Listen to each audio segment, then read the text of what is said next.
Então, deixa eu dar boa tarde a todos que estão aqui presentes, e, em especial, agradecer aos nossos dois convidados, a Darcy Atanásio, de São Paulo, e o Cristiano Moreira, de Santa Catarina, né? Ambos falarão para a gente hoje a respeito das aventuras travadas num arquivo, né? Esse trabalho de arquivo é uma coisa, de fato, assim, absolutamente fascinante. Eu sempre me refiro ao irresistível fascínio do antes. Parece que o passado atrai assim com uma força, né? Um desejo de saber das origens, de saber dos motivos, de descobrir algo inédito, né? O arquivo guarda essa possibilidade incrível de nos oferecer o desconhecido, que a gente ainda não tem, o que nunca vai se encontrar nas prateleiras de uma livraria. Enfim, mas e depois a gente luta. O arquivo ele sempre se dá ao pesquisador em fragmentos, sempre, né? E o pesquisador tem que lutar, correr atrás dessa totalidade absolutamente inalcançável, mas que a gente, de certo modo, quer abarcar. E a gente tem de lutar contra a dispersão dos documentos, muitas vezes eles estão espalhados em arquivos diversos, né? A destruição mesmo do suporte, que também às vezes atrapalha, as caligrafias indecifráveis que se apresentam, né? A letra de Osman Lins mesmo, às vezes, me enlouquece, né? É difícil, é uma letra difícil. Só aos poucos a gente vai conseguindo se apropriar, né, daquilo que a gente está em busca, porque é realmente complicada a letra dele. Então, o trabalho em arquivo é um trabalho que exige paciência, que exige minúcia, dedicação, né? É um trabalho que, se por um lado também exige tudo isso, por outro, ele é altamente gratificante, porque nos traz, como eu disse antes, um mundo de possibilidades, né? Bom, como eu disse antes, hoje nós temos esses dois pesquisadores, ambos têm dissertação e tese sobre Osman Lins. No caso de Darcy, ela tem um trabalho inicial sobre o marinheiro de primeira viagem e depois sobre Guerra sem Testemunhas.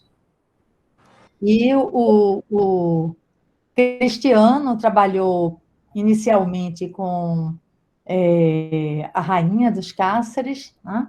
E depois ele fez esse trabalho de recolha em arquivos, inclusive aqui no Recife, na Fundação Joaquim Nabuco, né?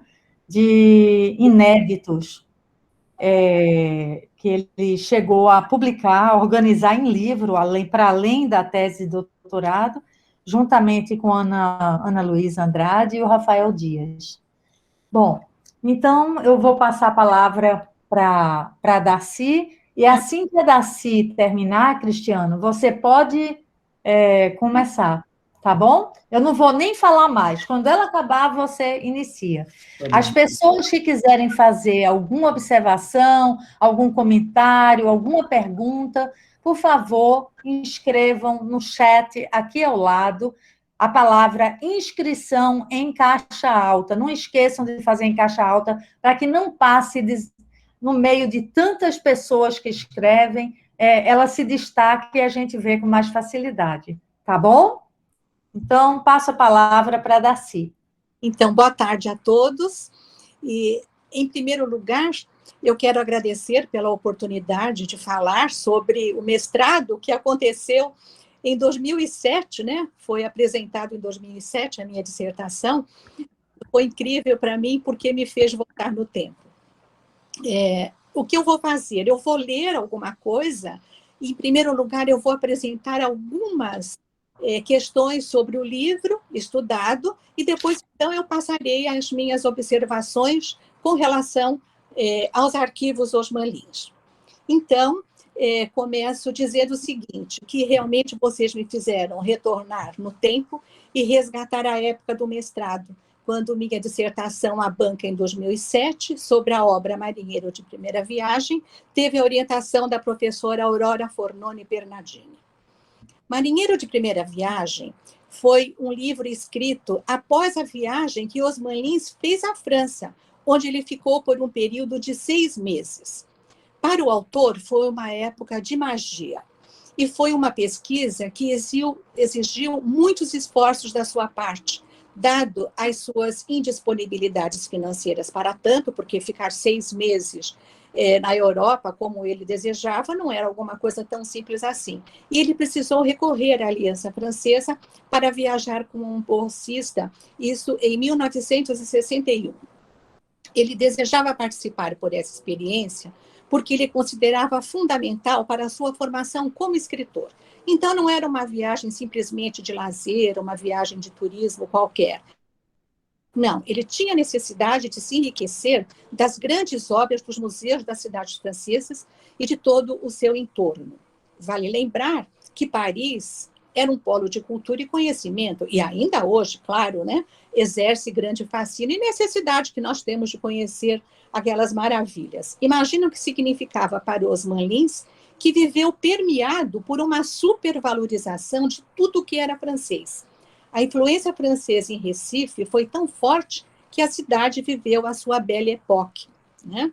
Depois desse período que ele viveu na França, ele retornou ao Brasil e, com tanto material acumulado, ele organizou as suas recordações, segundo mesmo ele diz isso, né? E reuniu-as em 202 narrativas e publicou com o título de Marinheiro de Primeira Viagem. Esse livro é um trabalho aparentemente despretensioso, mas em Osman Lins não se pode dizer que haja absolutamente nada banal. Ao contrário, os seus escritos nos levam a descobertas surpreendentes. O que para mim ele fez de surpreendente foi o fato de ter unido a narrativa inicial, sem título, no livro, né, na obra, a última narrativa intitulada O Anti-Orfeu. Isso se observa pelas retomadas entre a primeira e a última narrativa. Quer dizer, o leitor se dá conta disso, né? Essa estratégia forma um círculo que envolve todas as outras narrativas. O círculo é a forma narrativa do mito, mas ele eleva a sua experiência tão desejada a uma categoria diferente daquela do mito. O mito, ele sempre se dá dentro do mesmo ciclo, em que o rito fortalece o mito e o mito fortalece o mito fortalece o rito, né? Então, é um ciclo que se repete frequentemente. Acontece que Osman, ele sai fora desse ciclo mítico, ele submete o seu círculo ao uso da inteligência e da razão. O uso da forma geométrica que ele usa em Marinheiro de Primeira Viagem está associado ao uso do cálculo, da matemática, da razão. Por essa razão, acredito, a última narrativa se intitula O Anti-Orfeu. O narrador, Osman Lins, né, não agiu como Orfeu, que transgrediu as ordens impostas pelos soberanos do Hades de não olhar para trás, né? Orfeu, ele não resistiu à ordem, como nós sabemos no mito, né? E para ter certeza de que a sua Eurídice o acompanhava, ele olhou para trás. E ao olhar para trás, ele a perdeu. Viu-a se desfazer diante dos seus olhos. O que também pode ser entendido, sob um viés psicológico, que Orfeu ficou preso ao passado. Osman Lins, o narrador, ao contrário, na sua estrutura construída neste livro, ele não fica preso à experiência e ao encantamento de tudo que a Cidade Luz lhe ofereceu. Ele tinha muito a realizar, a transformar o amplo material adquirido na Europa, ele quis transformar o quê? Em literatura.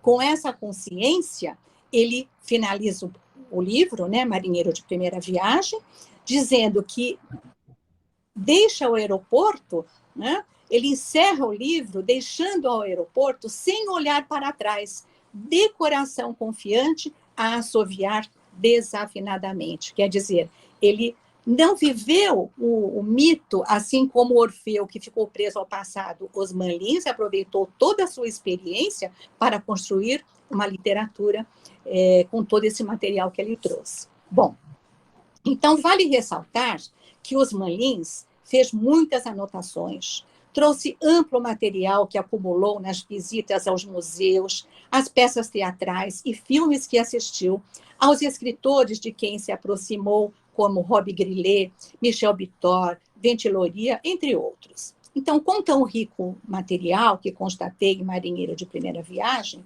decidi-me por explorar mais de perto as anotações da viagem e o que mais fosse possível encontrar. Sabia que o espólio literário de Osman Lins havia sido dividido em duas partes por sua segunda esposa, a escritora Julieta de Godoy Ladeira. Uma foi doada ao IEB, uma parte foi doada ao IEB, Instituto de Estudos Brasileiros, na USP, aqui em São Paulo, e a outra foi doada para a Fundação Casa de Rui Barbosa, no Rio de Janeiro. Desse modo, comecei a frequentar o arquivo Osman Lins no IEB, que na época estava na fase de formação, mas sob os olhos criteriosos da professora Sandra Nitrini e um pouco mais adiante com a intervenção primorosa de Elizabeth Ribas. Era a oportunidade de me aproximar da ambiência do autor. Osman Lins me intrigava e, por isso, exigiu da minha parte um conhecimento maior da sua visão de mundo, do seu fazer literário. No IEB, tive acesso às coisas do seu cotidiano, desde passaporte, cadernetas de anotações, cartas ao consulado francês para solicitar a bolsa de estudos, inclusive os manuscritos do seu diário de bordo. Em primeiro lugar, eu quero dizer que é emocionante o pesquisador se deparar com materiais elaborados pelo autor pesquisado. Assim, de luvinhas brancas de algodão, com um certo espanto e respeito, afinal, estava lendo algo que um dia havia sido privado. Era necessário não invadir, não desvirtuar, ler com atenção e critério. Com esses sentimentos, fui inúmeras vezes, não sei dizer quantas, até concluir a minha dissertação. Em minhas pesquisas, pude conhecer um autor que expunha as suas exigências e os seus rigores literários a céu aberto, não se importando com críticas transversais. Se ele se importava, não era motivo de desânimo, mas de combate. A leitura de problemas inculturais brasileiros e Evangelho na Taba também foram decisivas para que eu buscasse conhecer mais de perto aquele escritor tão cioso de seu trabalho, tão rigoroso consigo próprio. Também fui pesquisar na Fundação Casa de Rui Barbosa, na expectativa de que algo mais, um documento relacionado a Marinheiro de Primeira Viagem, pudesse ter escapado e ficado em uma pasta isolada ou perdida. Quem estuda a obra de um autor sabe, sempre há a esperança de algum documento revelador que venha até a mudar o rumo da linha de análise realizada. Isso faz parte das possibilidades de uma pesquisa. É algo absolutamente normal e até desejável. O que eu ganhava com esse empenho era uma aproximação muito grande com o fazer literário de Osman Lins. Fui conhecendo um escritor muito disciplinado, obsessivo com o seu trabalho, correto na sua relação com a literatura, não a correção de um santo, mas a firmeza de objetivos entrelaçados com rigidez, mas ao mesmo tempo permeada por uma certa ingenuidade, uma pureza. Era assim que eu lia os seus artigos em que expunha a sua batalha como escritor. Um escritor que agia conforme o ostinato rigore de Leonardo da Vinci. E nisso eu observava que ele articulava uma mudança radical no seu leitor, levava-o a depurar o próprio gosto literário. Eu pensava, que ser é este que faz literatura com esta qualidade? Explica abertamente o seu processo, se esforça para ensinar a ler e a exigir o melhor do escritor. Eu sentia que crescia como leitora e que valia a pena enfrentar as minhas próprias limitações.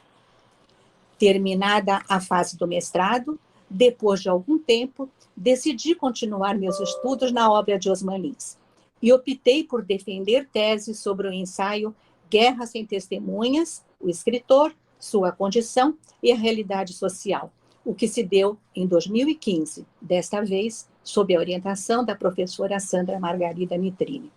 O conteúdo desse ensaio está explícito no título, mas, como sempre, a forma como Osman Lins articula essas questões acontece na liberdade que o próprio gênero ensaio propicia. Ele articula reflexões filosóficas com o literário, o poético. Comecei novamente o movimento de busca aos arquivos em ambos os locais, no IEB e na Casa de Rui. Como a organização do material deixado por Osman Lins estava em processo de catalogação, minha sensação era de que poderia ter sido incluído algum novo documento que pudesse me ajudar a dar um rumo diferente às minhas pesquisas.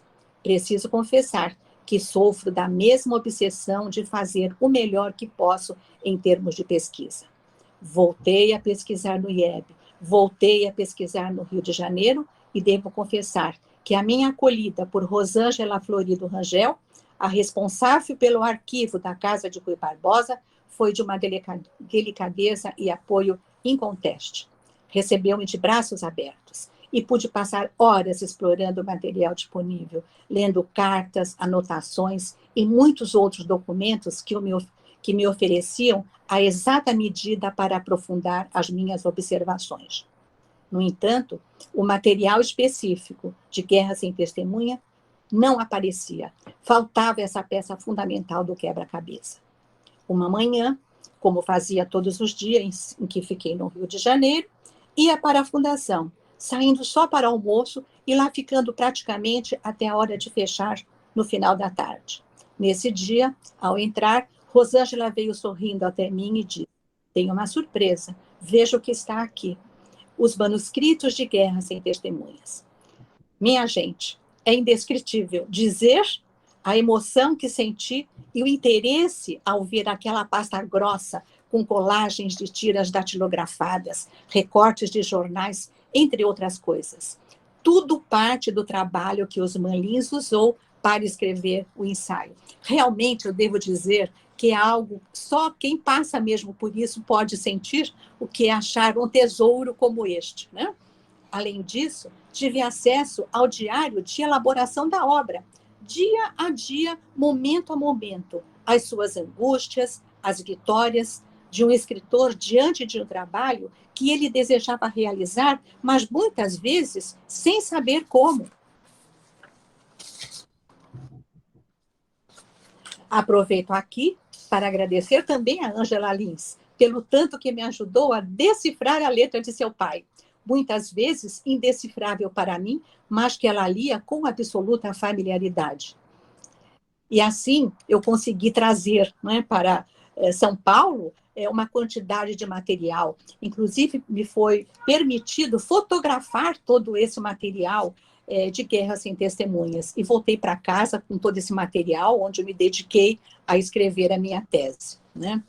Enfim, para concluir, eu devo acrescentar que, com tudo isso, ainda ganhei outro presente, por ter me dedicado à Guerra Sem Testemunhas, a descoberta do poeta pernambucano Deolindo Tavares.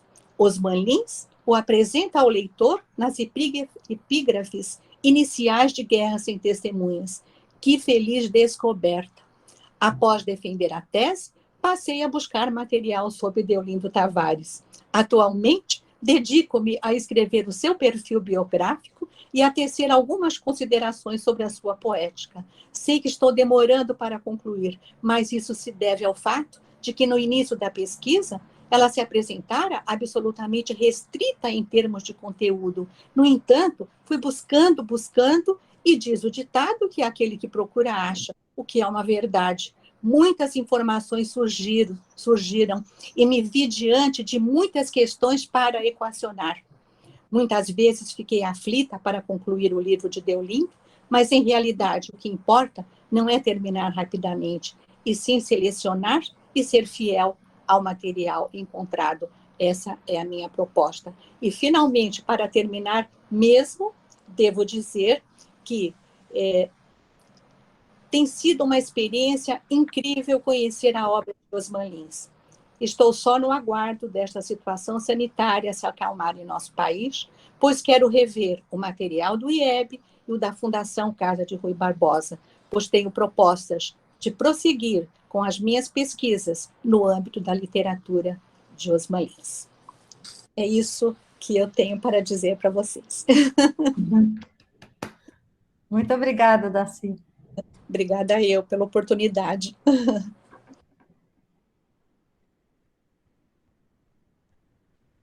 Tá sem som.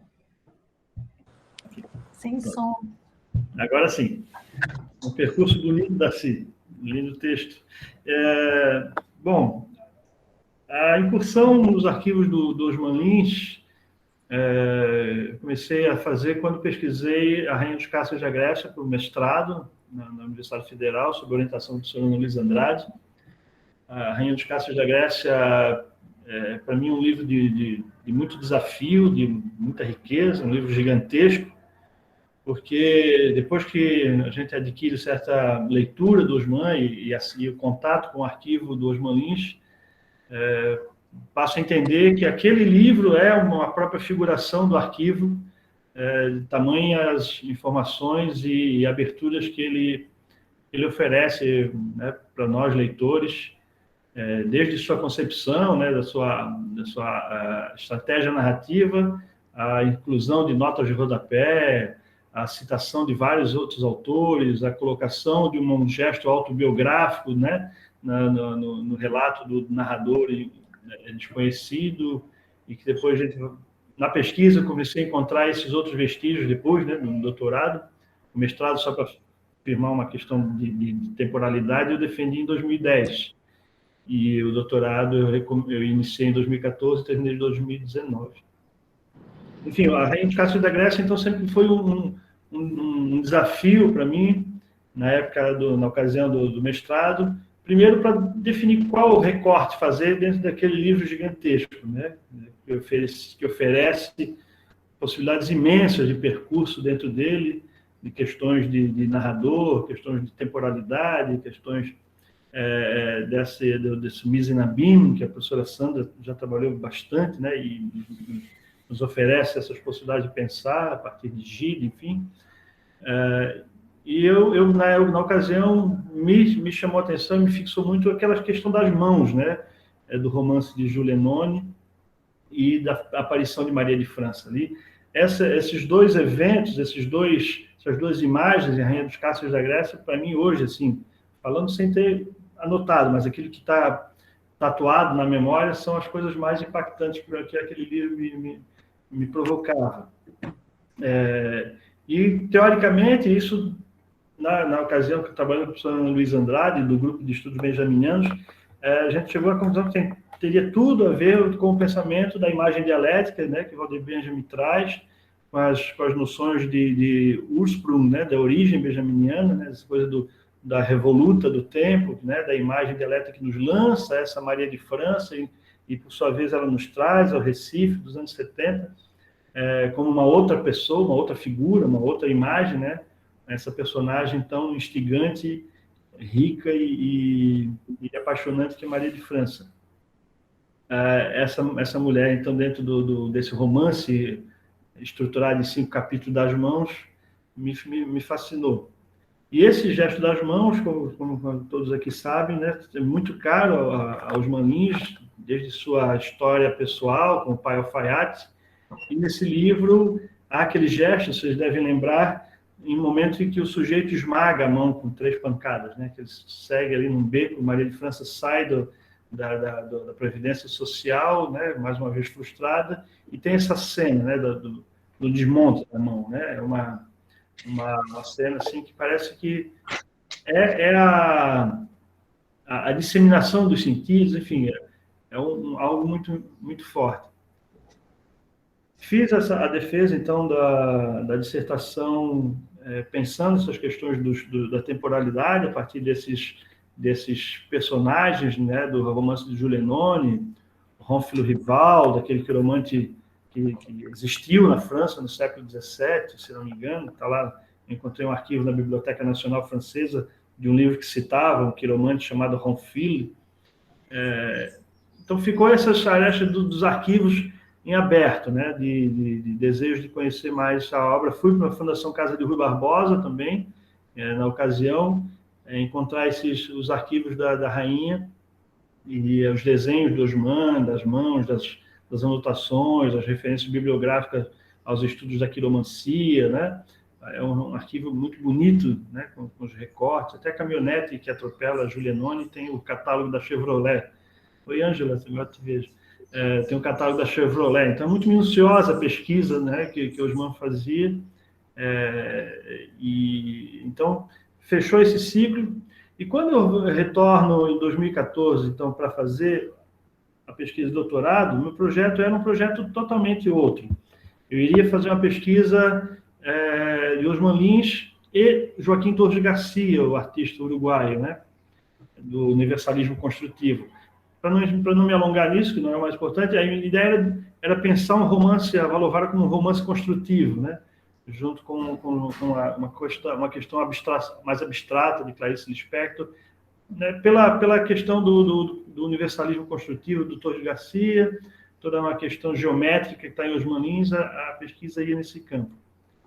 Mas, certa feita, a professora Ana Luísa, numa reunião, apresenta para a gente uma separata de um evento que aconteceu na Universidade do Uruguai, um evento sobre Osman Lins que Julieta e o professor Walter Vella, se não me engano, organizou na década de 80. É uma separata com 4 folhas ao sulfite, né, ofício dobrado, e a Ana Luísa tinha percebido que na bibliografia citada nesse evento havia alguns textos que ela não conhecia, não achou estranho, né? Então ela me pediu que eu fosse ao Recife para verificar. Na ocasião, a gente pegou e listou daquela bibliografia 33 textos que eram tanto desconhecidos. Aí fui para o Recife, lá para Joaquim Nabuco, fiquei uma semana lá no setor de hemeroteca, na microfilmagem, lá embaixo, mexendo nos microfilmes dos jornais Diário de Pernambuco e Jornal do Comércio. Depois de uma semana, eu voltei para Santa Catarina com 60 textos, ao invés de 30, que ela tinha pedido para eu encontrar. Eu falei, Ana, não encontrei, né? A varredura foi de alguns anos apenas, né? Tem mais coisa para investigar. Enfim, foram 6 viagens ao Recife, para o Joaquim Nabuco e para o Arquivo Público Estadual também, porque algumas edições dos microfilmes estavam ilegíveis, a gente tentou encontrar algumas no Jornal do Comércio, que estão impressas lá no arquivo. Essa miríade de informação que esses textos de jornais, né, no final da pesquisa figuraram 110 textos, principalmente anos 40, 50 e 60, deu um panorama. O arquivo tem o que a Elizabeth Azim falou, que é lindo, né, a fascinação do antes, né? Irresistível fascínio do antes. O fascínio do antes. Ele tem uma característica também da dispersão, né? Um arquivo sempre é disseminador, né? É o vento no dente de leão, assim, que sopra e dissemina aquilo que a gente pensa entender sobre o autor e nos leva para outros lugares. E aí o esforço é nadar contra essa corrente para tentar fazer um recorte e escrever uma tese diante de tanta riqueza que esse autor nos presenteia, né? Escrevendo sobre muita coisa, lendo outros autores, e a gente vai nadando junto com ele, voando, tentando encontrar esses autores, o que ele estava lendo, né? E aí, nesses textos de jornais, Osman escreveu muito sobre poesia, né? Muitos autores ele estava lendo no Carlos Pena Filho, o próprio Deolindo, e o gráfico amador, que foi ali o ponto nevrálgico que me pegou. Então, desses textos, dos arquivos de jornais, eu fui encontrando outros arquivos, como os arquivos da Zila Mamed, né, das correspondências que tem no IEB, das cartas com aquela poeta fantástica também, que é a Zila Mamed, que tem essa relação, né, essa coisa afetiva, tem um livro chamado Arado, né? Tem os poemas do Arado, que ela dedica ao Osman, né, pós-morte. Encontrei um encontro muito feliz para mim foi a figura do Montes Magno, que é um pintor recifense e um poeta também, com muitos livros publicados, e que fez ilustração do Diabo na Noite de Natal, a edição de 77, para os Maninhos, né? Montes. Acabei encontrando ele, fui à casa dele entrevistá-lo e na sequência disso, acabei editando o livro dele todo feito em tipografia. Mas aí está. A tipografia é o que me interessou na tese, né? A tese que eu desenvolvi a partir desse volume de textos chama-se Sagração Tipográfica em Osman Lins, Arquivos, Gestos e Impressões. Desse volume de textos que a gente encontrou nos arquivos, havia um número de artigos que Osman escreve sobre os livros produzidos pelo Gráfico Amador. Gráfico Amador, o grupo de editores que começa a publicar livros em 54, no Recife, que girava em torno do ateliê da Rua da Amélia, 451, que era a casa do Aloysio Magalhães. Então, era Aloysio Magalhães, Orlando da Costa Ferreira, Gastão de Holanda e José Laurênio de Mello, né? Um poeta, um estudioso dos livros, um prosador e um artista visual, né? Esses caras começaram a fazer livros até 61 e publicaram 27 títulos, né? Nunca publicaram Osman Lins, embora Osman Lins estivesse no hall dos associados do Gráfico Amador. Mas o que isso rende, né, de matéria para a tese? Nesses textos, teve um que o Osman escreve sobre a publicação do livro do Carlos Pena Filho. Não recordo. Sim, né? Eu não lembro qual o título, mas o Gráfico Amador publicou o Carlos Pena Filho. O livro geral. Não, foi antes, acho que é antes. O livro geral é o grandão dele, acho que foi um outro Beth. Ah, tá. Mas em 56, o Gráfico Amador publica o Carlos Pena Filho, né? E o Osman escreve, então, uma resenha, um artigo no Jornal do Comércio sobre esse livro. O que acontece? Nessa pesquisa, a gente começa a escarafunchar os arquivos, eu acabei chegando numa revista mineira chamada Tendência. Essa revista era editada por Afonso Ávila, Laís Corrêa de Araújo, Rui Mourão, Fábio Lucas. E o primeiro número da revista sai com uma edição, um fragmento desse artigo do Osman Lins, né, sobre o Carlos Pena Filho. Poxa, está aí um percurso possível, né? Osman vai para Minas Gerais. Depois eu encontro uma série de textos do Osman chamado Cadernos de Minas Gerais, com 7 crônicas sobre a viagem que ele faz a Minas Gerais em 1959. Né? E depois ele volta com Julieta, né, que está no próprio suplemento literário de Minas Gerais. Sandra, acho que escreve sobre isso também, quando ele tem as fotos com a Julieta, com a Laís, lá naquela casa que aparece, depois essa casa figura em A Cabeça Levada de Triunfo, como uma tipo de alocação da narrativa, né? Mas o meu desejo de arquivo foi ver que percurso é esse. Então, a minha hipótese é que Osman vai a Minas antes pelo texto do jornal, pelo Gráfico Amador, e depois ele vai seguir a viagem sobre a qual ele escreve, ele escreve 7 crônicas, né? Então, alguma importância isso teve na vida dele. E aí a gente sabe que a partir daí ele estabelece uma relação muito forte, principalmente com Laís Corrêa de Araújo, que no IEB tem 40 e poucas cartas, eu consegui também essas cartas.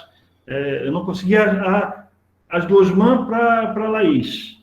Não, as da Laís para o Osman. Eu fui a Minas, no Arquivo de Escritores Mineiros, e nós encontrei. Encontrei lá o exemplar de 9/90 da Laís, muito bem lido, totalmente anotado, rabiscado. Ela desenha assim no texto da Joana Carolina, ela faz o zodíaco em cima, no frontispício da página da narrativa, assim, e começa a fazer um monte de anotações. Então, ela leu muito, lia com afinco, fazendo correção ortográfica que passou na revisão do texto, assim. Então, essas cartas são muito fortes entre Laís e Osman. As de Osman para ela, Osman está em São Paulo quando escreve para ela. E elas se visitam, enfim. Mas, voltando, esses textos do Gráfico Amador, sobre o entorno do Gráfico Amador, que Osman Lins escreve, eles têm uma importância porque figura nesse período, né, Beth do Recife sabe muito bem, a efervescência cultural desses anos 50, ali em torno do teatro, principalmente, né? O TEP, o Teatro Pernambuco, o Teatro do Estudante, todos eles ali, do Gráfico Amador, passaram por esses grupos teatrais, desde o grupo de teatral do Banco do Brasil, que era de funcionários do Banco do Brasil, Gastão de Holanda era funcionário do Banco do Brasil também. Aliás, Gastão de Holanda faria 101 anos amanhã, né? Dia 11 de fevereiro.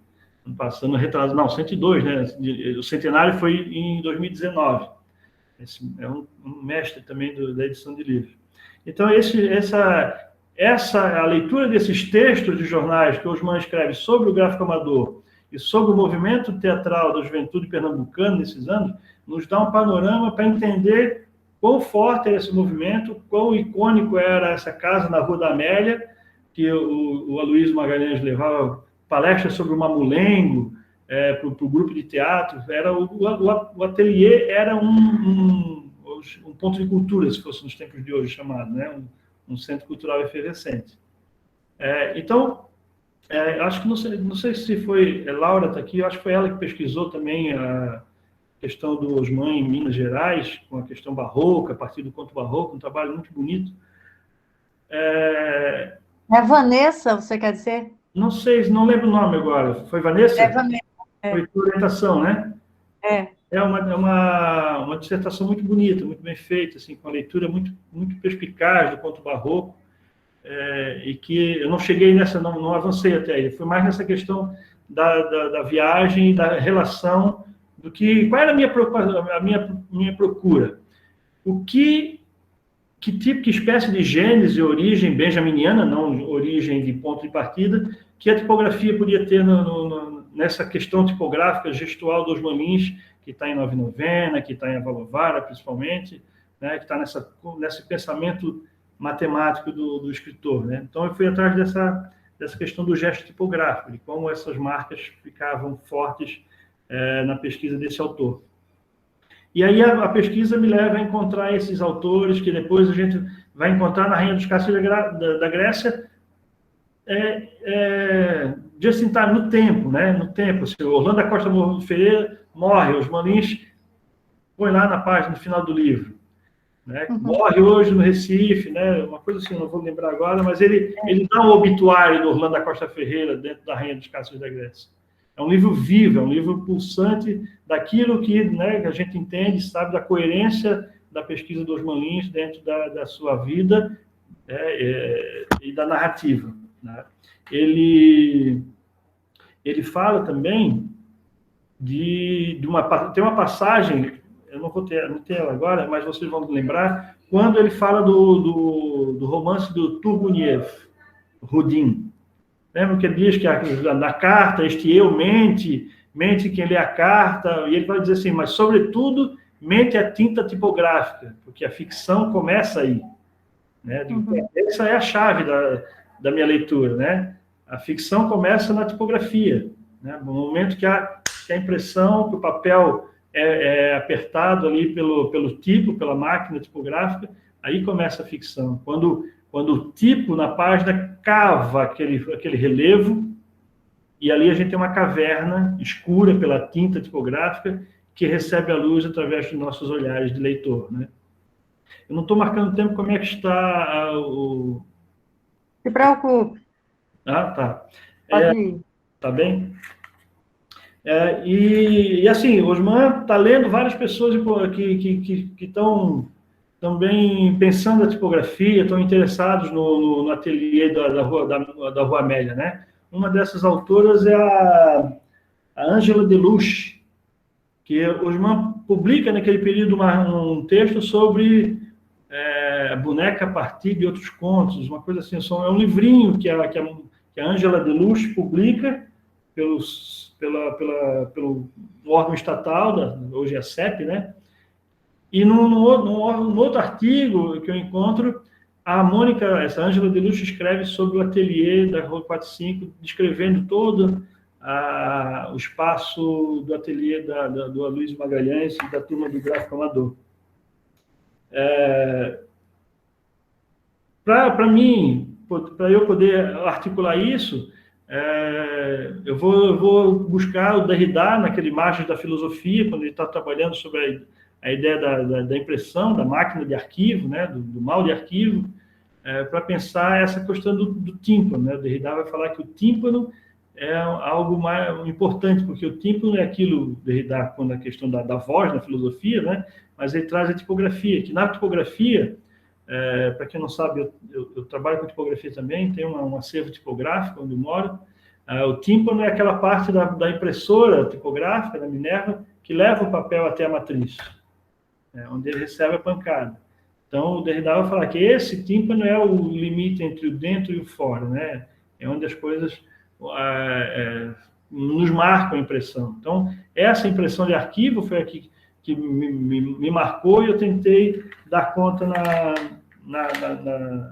na tese, né? Encontro também no suplemento literário de Minas Gerais, a dispersão do arquivo é gigantesca, né? O trabalho para fazer esse recorte, né? Mas um poema que uma autora chamada Graziella Baravaje escreve, depois que o Osman parte, né? Ele escreve um poema em 79, publicado no Suplemento Literário de Minas Gerais, número 679, um poema todo em homenagem aos Lins. Essa é a minha epígrafe da tese, que chama-se Graças por la Poesia. Esse é o poema de Graziella Baravaje. E aí, por falar em poesia, né, eu usei a epígrafe como poema como epígrafe, porque me instiga também, me interessa essa questão dos Osman Lins como leitor de poesia, que a gente percebe em todos os livros, né, como epígrafes, né,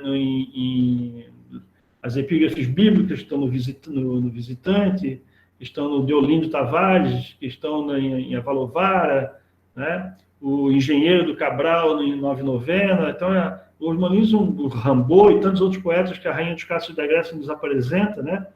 E a gente chegou a conversar sobre isso em Belém, em 2015, Beth, um simpósio que organizaste.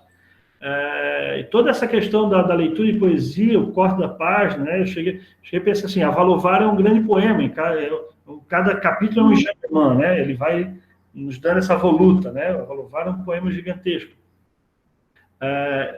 E, para alegria, assim, dentro dessa pesquisa, a gente encontra vários poemas do Osman, né? Alguns já tinham sido vistos por alguns pesquisadores, alguns já estavam no arquivo do IEB e outros não tinham sido recuperados ainda. Então, a gente juntou aí 10 ou 12 poemas do Osman Lins, né? Tem um dos poemas que é fantástico, que chama-se Visões do Mulvitone, que é algo que dá matéria para muito trabalho ainda, porque o Mulvitone, caso não sabe, o Mulvitone são aqueles programetes de notícia que passam antes dos filmes, que a Fox desenvolvia, né? Então, programas a Fox tem uma equipe de jornalistas no mundo inteiro e, antes do cartaz, passava 5 minutos de notícias ao redor do mundo. E Osman escreve um poema como nos dando essas visões, né? Esse telespectador, que essa faceta, né, cinéfila de Osman, que está em casas especiais, em outros tantos lugares, Osman, né, em Mania de Primeira Viagem, atento ao cinema, né, atento a essas imagens de movimento, atento a essa produção cinematográfica, né? A Ana Luísa sempre falava do beau geste, né, lembrava dessa face, né? Então, esse poema é muito bonito. E um outro poema que é marcante também é um chamado Lamentação Tranviária. O poema é o trem se despedindo, né? Assim, é um poema mais extenso também. O Visões do Mulvitone, ele não tem aquela forma do poema muito definida, né? A prosa, poema, mas o Lamentação Tranviária é com estrofe todo arrumadinho e tal, já mais preocupado com a forma do poema, né? Então, é um poema belíssimo. E que, né, instiga todo esse olhar sociológico que o Osman também carregava nos seus textos, né, preocupado com aqueles avanços que a modernidade ocasiona e com esses problemas de sociais que a modernidade provoca, né? durante a pesquisa, encontro também, a partir daí, essas relações que a tipografia aproxima no Nordeste como um grande polo tipográfico, a Revista do Nordeste, né, na qual Joaquim Cardoso era dos editores, a revista do Fronteiras, do Vicente Rego Monteiro. Então, vai permitindo criar essa genealogia tipográfica que precede os Malins, como aquilo que os antecessores, né, como dizia, predecessores, como dizia o Borges, para ter uma gênese. Que gênese é essa desse modernismo, né, que os Malins ainda traz a partir dessa relação com essa escrita tipográfica, com a produção dos periódicos tipográficos, né? E Gastão de Holanda, a gente sabe que depois que saiu do gráfico amador, criou a Igaraçu, né, que é uma editora que não vingou, depois veio para o Rio trabalhar com a Fontana, fez livros lindos, com o Burremax, com a Cecília Jucá, que é a esposa dele, com a qual eu conversei bastante, assim, por telefone. Então, tem um movimento editorial aí que a gente sabe que os Malins estavam super ligados, né? Em Guerras e Testemunhas, como Darcy falou, esse livro é um livro que nos dá toda a visão do mercado, né? A visão dessa guerra que os escritores têm, e poucos escritores falam de tipografia tão bem como os Malins. A gente tem Balzac, nas Ilusões Perdidas, que dá uma aula de tipografia, né? Com a família Didot, com aquela história toda. O Saramago fala na história do Cerco de Lisboa também, alguns outros, mas a propriedade da oficina tipográfica mesmo, os Malins dão uma aula aí. Né?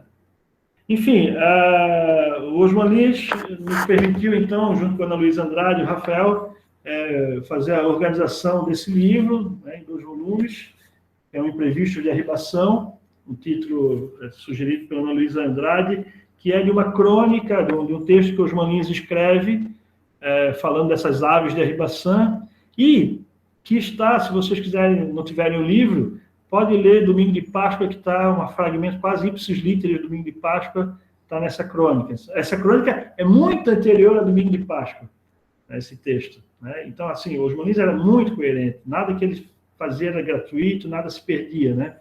E ele reaparece em Domingo de Páscoa. Ana Luísa cita isso no prefácio, que ela escreve, a edição. Então, essas surpresas são gratificantes, né? São esses encontros do arquivo. Né? Contou também, a edição do livro contou com a colaboração do grupo de pesquisa lá do NEBEM, que ajudou na transcrição desses cadernos, a gente dividiu ele em cadernos, e foi um livro, acho que é a coisa mais importante que eu já fiz dentro dessa pesquisa literária e dentro da academia, foi ajudar a trazer esse livro à tona, assim, por exemplo, poder partilhar. Certo? Eu acho, sim, não sei, Betsy, no tempo, mas lá no percurso da pesquisa, né? Encontrei aqui a página não sei se dá para ver bem, a Laís Correia de Araújo fez isso no retábulo, ó. Não sei se está visível. Um pouco, dá para ter ideia, assim. É o horóscopo, né? Tipo uma capelinha com as... é uma capela. Esse é o exemplar da Laís. Só para concluir a coisa do livro. Essa edição do Imprevisto de Arribação, aí a gente fez uma viagem poética. Como eu tinha encontrado com o Montes Magno, e foi editar um livro dele, chamado Crisálida, todo em tipografia, depois eu pedi ao Montes uma ilustração para a gente poder editar esse livro. Né? E ele mandou um conjunto de desenhos que a gente utilizou no projeto gráfico de Imprevistos. E o lançamento desse livro aconteceu no Museu do Estado de Pernambuco, em 2019, a Beto estava lá, Ângela, eu tenho que agradecer muito sempre, né, toda a atenção, esse carinho que a Ângela dá para a gente quando a gente liga para ela, pergunta. Né? Teve uma carta que o Osman escreveu com um tal de Lólio, sobre o livro. Ângela, conhece? E ela dá uma referência, a gente consegue sedimentar mais as informações, que a distância no tempo a gente não consegue perceber, né? Então, a gente sempre escrevia para a Ângela, ligava, e ela, muito gentil, muito solícita, como vocês sabem, sempre ajudou muito. Então, a gente fez o lançamento desse livro junto com o lançamento do Crisálida, do livro do Montes. Então, foi um encontro dessas duas figuras, né? Uma tentativa metafísica aí de encontrar os dois amigos do lançamento de livro. Fomos a Vitória de Santo Antão, Ângela, Ana Luísa, eu também lançarmos o imprevisto da redação lá na Facol. Foi uma noite memorável, assim, um auditório cheio, uma recepção de gala nós tivemos lá pelo Paulo, né, que é o atual prefeito, né, de Vitória de Santo Antão, o dono da Facol. Agora ele ganha as eleições lá na cidade.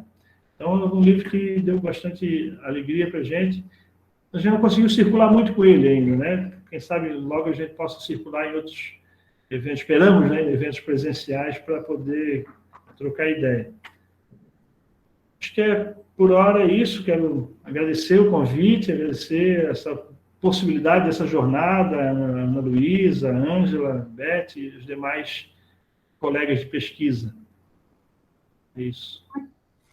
Muito obrigada, Cristiano, Daci, novamente. É uma delícia ouvir vocês. Eu acho que eu ficaria aqui um dia ouvindo esses relatos, essas descobertas, não é? Parece que multiplica ao infinito a obra de Osman. É como se ela crescesse, se ampliasse, né? Incrível. Você falou que lançou o seu livro no museu. A lateral do museu é a Rua Amélia. Você sabia? Ah, não. Olha, Aquela ali. Uhum. Para você ver como Não, as coisas são, não é? A vida é incrível. Você estava ali e não sabia. É verdade. Pois Obrigado. Eu queria fazer uma pergunta genérica que se visse aos dois, mas antes eu queria fazer duas observações. Primeiro, para Darcy, que usou um ditado: quem procura acha, né? E eu lembrei, quando eu estava pensando hoje sobre o arquivo, eu lembrei eu andei em muitos arquivos, né? E um deles, na época do meu pós-doc em Roma, eu tinha concluído o meu trabalho e entrei num outro arquivo, eu não sabia o que eu ia procurar. Eu não sabia o que eu ia fazer naquele arquivo. E daí, eu vi em Cocteau, aliás, é uma frase com que eu abro o prefácio do livro que o Cristiano imprimiu editou com a UNB, né? O Nó dos Laços. A capa é dele, linda, aliás, muito bonita. E essa frase do Cocteau é exatamente o oposto da Si. Primeiro ache, depois procure. É exatamente essa sensação que, às vezes, a gente sente num arquivo, né? Às vezes, a gente não sabe nem o que quer procurar. Claro que há momentos em que a gente vai ao arquivo em busca de alguma coisa, a gente sabe que vai procurar. Às vezes, não. Muitas vezes, eu vou ao arquivo de um escritor, assim, sem ter a mínima ideia do que é que eu vou fazer. E começo, então essa frase, a inversão desses verbos aí tem um significado muito profundo, né? E ao Cristiano, eu queria chamar a atenção, você começou falando da Rainha dos Castros da Grécia, que a Rainha dos Castros da Grécia se configurava como um arquivo, né? Porque tinha nota de rodapé, leitura, recorte de jornal. Aliás, a Luciana, que está aqui, a gente até comentou isso, ela chegou a essa mesma observação, ela fez essa mesmíssima observação num desses dias aí que a gente estava lendo o livro. E aí eu chamei a atenção dela, e agora chamo a sua também, que o arquivo é muito mais forte aí quando a gente pensa no arquivo que ele procura dela, as fitas cassete, a correspondência dela, ele vai em busca do arquivo dela, né? As conversas, fotografia, a vida dela, os dados biográficos. Então, ele faz o que a gente faz com ele. Ele vai atrás dela. Não? Aí eu chamei a atenção de Lu também para essa mesma coisa, porque realmente o livro parece um arquivo, né? É um arquivo. Para a gente. Né? Mas a gente surpreende aí o gesto dele, que é o de ir atrás das origens da escritora que ele está investigando. Né? E a pergunta que eu faria aos dois É uma pergunta assim, muito geral, muito aparentemente até boba. Mas eu perguntaria se vocês lembrariam, se vocês poderiam dar um exemplo concreto de descoberta no arquivo que tenha mudado completamente a visão de vocês a respeito de um dado texto, ou de uma situação, ou de alguma coisa a respeito de Osman Lins que vocês buscavam. Era isso. Posso responder? Claro. Então, para mim foi interessante como, antes de ir aos arquivos, eu já havia lido bastante sobre as entrevistas que ele havia dado, já havia lido muito sobre a obra do Osman Lins. Eu fui fortalecendo todo aquele conceito, tudo aquilo que que aparecia para mim como muito provável. Quanto mais eu lia, mas eu me espantava, não com algo que veio a mudar a minha visão sobre a obra do Osman Lins, muito pelo contrário, ela fortaleceu a minha visão. Como eu li no meu texto, Osman Lins é um escritor que ele, muitas vezes, ao lado de uma exigência, de um rigor, de uma rigidez, ele tem uma pureza de intenções que me toca profundamente, né? E o que eu encontrei na obra dele foi exatamente esta constatação, que ele era exigente com aquilo que ele fazia, ele era exigente com os escritores de um modo geral, ele era exigente com o seu público leitor, mas, ao mesmo tempo, ele também cumpria a regra, né? Então, ele também era exigente consigo próprio, né? E outra coisa que me chamou a atenção, ao mesmo tempo em que ele apresentava o trabalho de pesquisa, o empenho, a dedicação, com provas e com demonstrações daquilo que ele realizava, ele dizia para o seu leitor do lado, né? Olha, é assim que se faz. Não aceite um escritor que faça uma fórmula de sucesso, e em cima desta fórmula de sucesso, ele passa a vender muitas obras, né? Isso não é honesto da parte do escritor. Não importa para o escritor vender muito, né, ganhar muito dinheiro, importa fazer literatura de qualidade, né? Então, isso me deixou profundamente convencida, e quanto mais eu lia a obra de Osman, mais eu me dava conta deste bom senso entre o agir e o fazer, entre o dizer e o fazer, né? Então, para mim, foi um feliz encontro das concepções e dos conceitos que eu fazia de Osman Lins, e me dava conta de encontrar tudo isso da maior intimidade, porque nós temos que convir que você entrar numa obra de um autor é você entrar na intimidade daquele autor.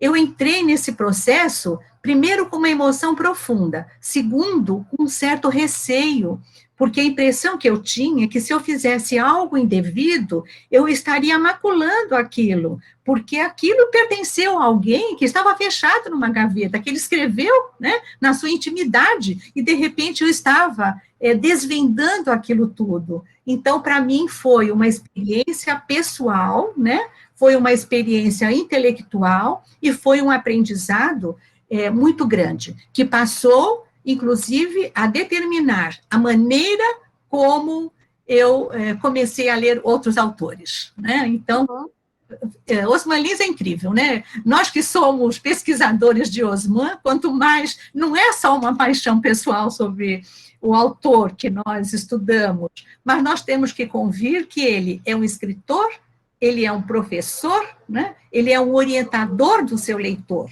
é um orientador para as leituras de um modo geral. E isso, para quem leu, para quem trabalhou, estudou Guerra Sem Testemunhas, como eu fiz durante tantos anos, isso está tudo explícito ali, né? A maneira como ele fala do escritor, como ele fala da tipografia, como ele fala do vendedor, como ele fala como dono da livraria, e por aí afora, né? Então, ele aborda as questões realmente do escritor, assim como o título é contemplado, né?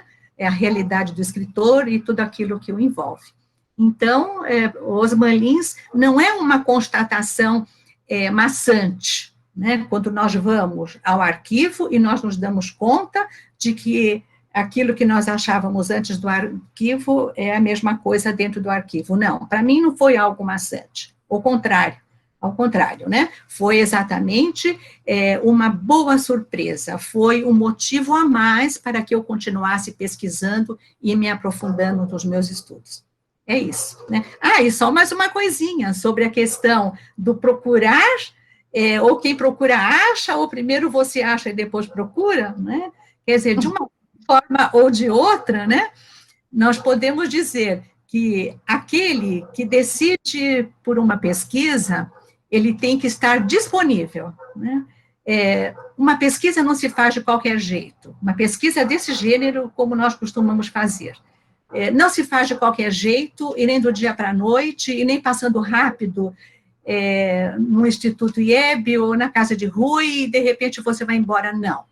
É você se debruçar sobre aquele documento, é você ler com calma, é você dar o tempo de maturar na leitura daquilo que está ali à sua frente, né? Então, mesmo o ditado, o inverso ou o reverso, não interessa. O que nós precisamos ter é disponibilidade para enfrentar a obra de um autor quando nós nos decidimos por aprofundar aquela obra. Isso eu não tenho a menor dúvida.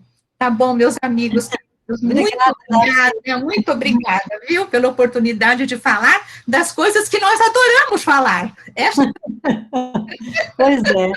Cristiano, antes de você pegar a palavra, eu queria pedir a vocês dois, eu fiquei tão curiosa de saber o título da sua tese, e de procurar, é possível que esteja em algum repositório, né? Todos, de vocês todos, né? Aí eu queria pedir que vocês escrevessem aqui no chat o título dos trabalhos de doutorado de vocês. Não sei se mestrado de Darcy a gente encontra também, porque não sei... Eu posso dizer?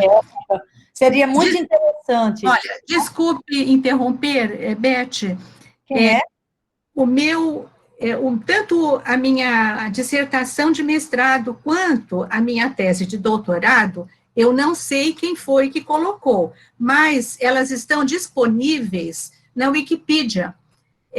Tá. Osman Lins está lá, não sei quem foi, eu vi. Tá certo. Lá. Então, quem tiver interesse em conhecer tanto o mestrado quanto o doutorado, está ali à disposição, tá bom? Exato, muito obrigada. O Osman, você deve ter feito uma coisa linda, porque o Osman é um tipógrafo mesmo, né? Só aqueles símbolos, quando ele conta aquela coisa que ele foi para a gráfica, para poder controlar os símbolos lá de 9/90, né? Aquilo é fantástico. Ele morreria se visse a publicação da Companhia das Letras hoje em dia. Vamos lá. Então, com você.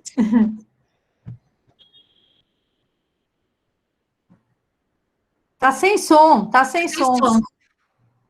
Aí, valeu. Esse ditado do Cocteau do arquivo mostra o anacronismo do arquivo, né? Pois é. É verdade. Antes de responder a tua pergunta, o que a obra desse autor fez comigo foi algo da dimensão das paixões, assim, porque quando eu tenho a oportunidade de ir ao Recife, é uma das coisas que me deixa mais feliz da vida. Eu costumo dizer que parece que eu já vivi aí, assim, a gente viveu e vive pelos livros, né?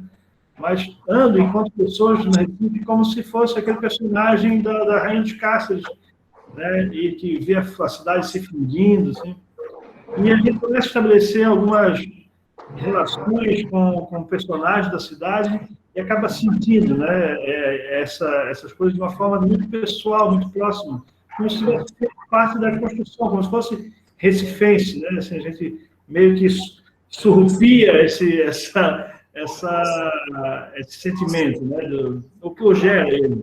Eu estou falando isso porque eu recebi a notícia um tempo atrás, triste, de que o Tarcísio faleceu, né? Uhum. Dono da livraria 7, né? E isso me deixou assim, um pouco tocado aqui, porque ele foi um grande divulgador de obras, um grande livreiro, conhecedor da importância do trabalho de Osmanins e de outros escritores, né? Então, o que é o contato com a obra do autor faz com que a gente acabe criando esse laço, né?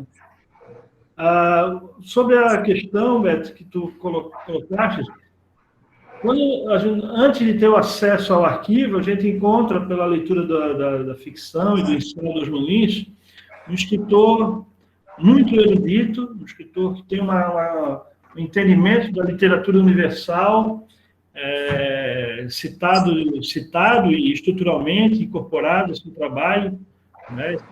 Dante, Goethe, Rimbaud, todos esses grandes nomes, né, do cânone, a gente fica fascinado, né, pela erudição e como isso acaba construindo e constituindo o fazer literário do autor. O que eu diria, entre tantas coisas que essa pesquisa de arquivo me fez surpresa, né, o Gráfico Amador é uma delas, foi que nos textos que Osman escrevia nesses periódicos, ele estava lendo os autores de uma literatura menor, diríamos assim, né? Estava lendo os autores, eu lembrei agora, era a Memória do Boi Serapião, sim, é isso mesmo. Um poeta e um boi, o nome do artigo. Mas olha só, Osmanin estava lendo Zilá Mendes, estava lendo Carlos Moreira, estava lendo Mauro Mota, estava lendo Renan Pérez, né, que é o Romance do Açapê, né, a respeito disso, a respeito sobre os judeus, é um livro chamado Judeus no Recife, que é um livro que eu não lembro agora. Ele estava lendo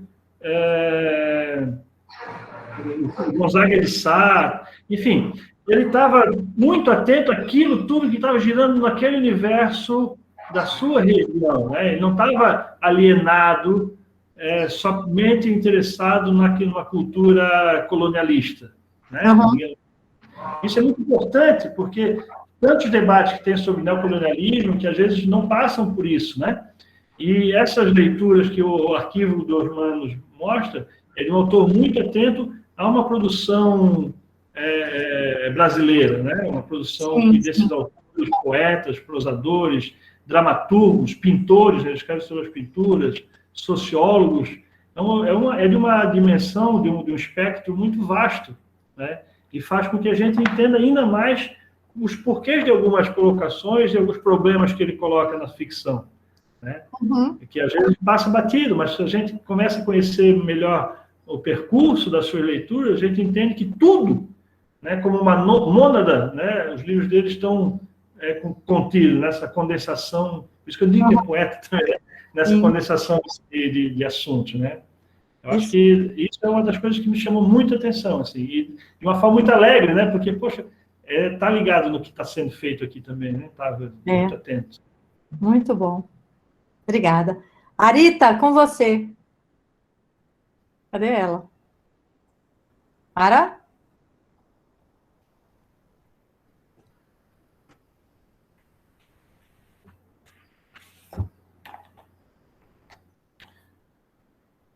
Enquanto... Ara? Ela está com dificuldade no som, Beto. Não sei. Bom, então vamos fazer... Será que ela vai aparecer? Os dois também. Acho que ela vai digitar a questão. Ah, tá. Sim, eu nem vi aqui. Pronto. Ok. O incrível é que a conexão é que está segurando a gente. É dela. Enquanto ela escreve, Beto, só complementando aquilo que eu estava falando, tem uma citação do Osman que eu uso no pós-fácil, a imprevisto de arribação, que diz o seguinte: Osman escrevendo, quanto aos artigos para o jornal, embora não façam parte propriamente do que eu poderia chamar minha obra, obedecem à linha de comportamento que me tracei enquanto escritor.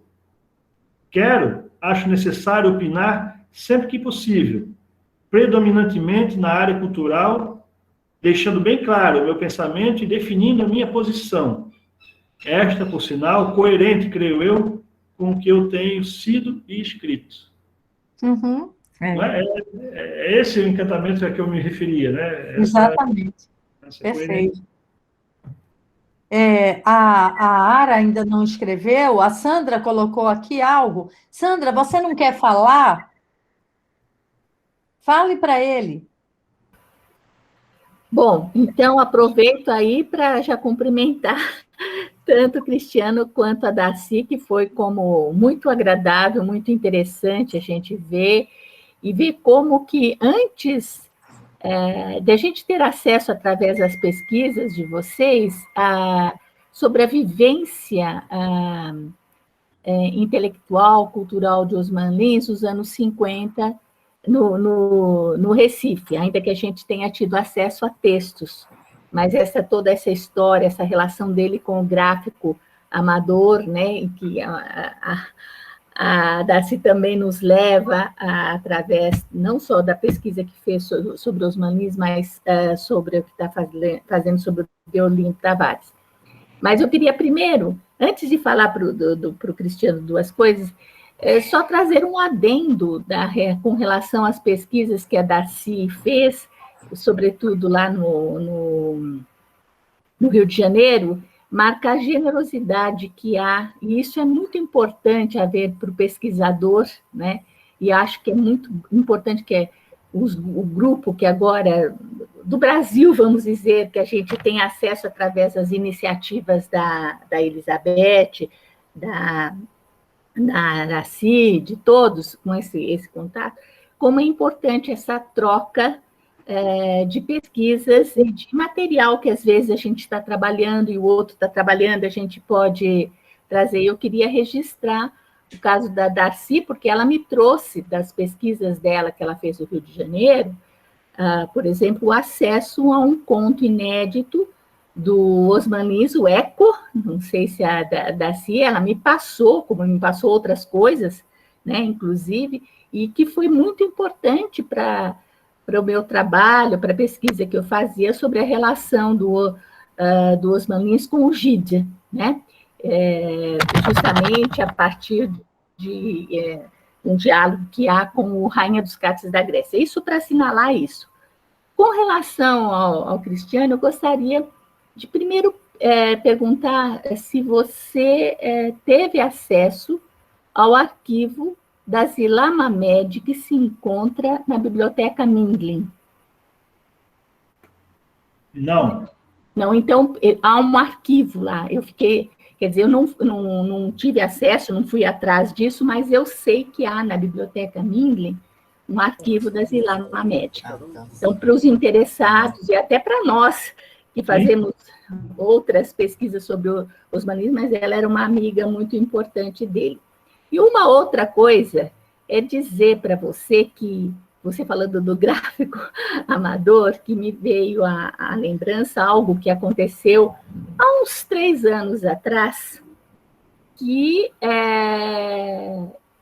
eu tive acesso, que na verdade agora está no IEB, porque não sou eu, a um exemplar de um gráfico amador de uma publicação que saiu no final do ano.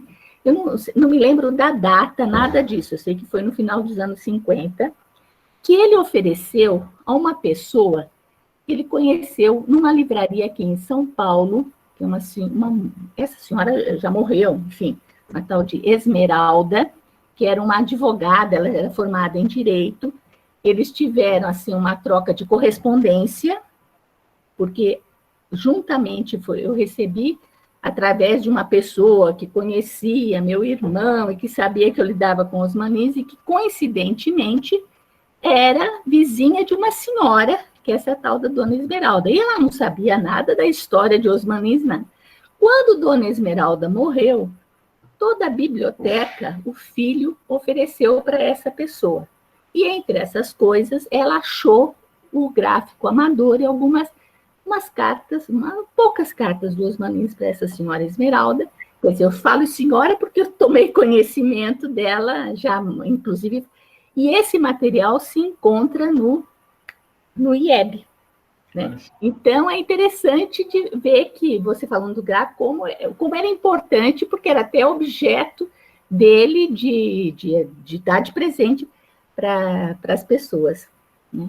Sim, Então, na verdade, era isso que eu queria dizer, que, no fundo, é uma informação relacionada, enfim, com o arquivo lá do IEB, né?